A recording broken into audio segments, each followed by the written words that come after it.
जी हाँ डॉक्टर गुप्ता।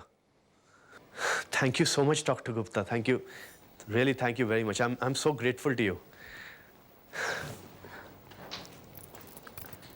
आर्यन, किसका फोन था? डॉक्टर गुप्ता का।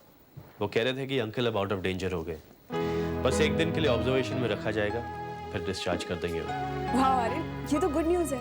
माँ सुनकर बहुत खुश हो जाएंगी। वो मुझसे कह रही थी कि गुरुजी ने कहा है आर्यन और दुर्गा की शादी की विधि जल्द से जल्द पूरी हो जानी चाहिए। जैसे ही दुर्गा के पापा घर वापस आ जाएंगे ठीक होकर, ये रस्म पूरी होनी ही चाहिए। मैं माँ को बता कर आती हूँ। रुको दिया। अरे भाई, तुम्हारी ही शादी की बात करने जा रही हूँ। दिया, अब कोई शादी नहीं होगी। ये क्या कह रहे हो आर्यन? तुम्हारी और दुर्गा की शादी? तोड़ दिया मैंने वो रिश्ता। पर क्यों?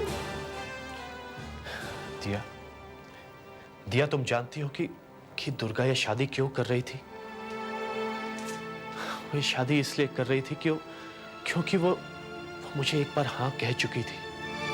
और जब उसे इस बात का पछतावा होने लगा तब। आर्यन, मैं तुम्हारी बातें समझ नहीं पा रही हूँ। प्लीज जो भी कहना है साफ साफ कहो। साफ साफ ही कह रहा हूं दिया। और कल जब मैं हॉस्पिटल गया तब मैंने देखा कि मुझे आपकी बात मान लेनी चाहिए थी। अब मुझे अपने फैसले पर बहुत पछतावा हो रहा है। अब मैं समझ पा रहा हूं कि दुर्गा मुझे अवॉइड क्यों कर रही थी। Enough Aryan, enough. बस करो। खुद ही कोई बात सोच लेते हो, खुद ही उसके 100 मतलब निकाल लेते हो। कि तुम्हें क्या होता जा रहा है?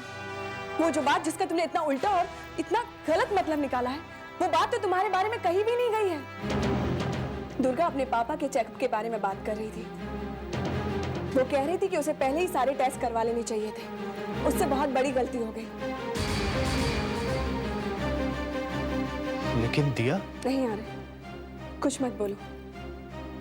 पहले मेरी बात सुनो, खुले दिमाग से, बिना कुछ गलत मतलब निकाले। तुम ये तो जानते हो कि सुमित्रा चाची तुम्हारे और दुर्गा की शादी के खास फेवर में नहीं है। उन्होंने हर कोशिश की है कि ये शादी ना हो। उस दिन जब मैं और दुर्गा मंदिर गए थे महापूजा के लिए, वहां भी चाची आई थी और उन्होंने दुर्गा को समझाने की बहुत कोशिश की। उन्होंने यहां तक भी कहा कि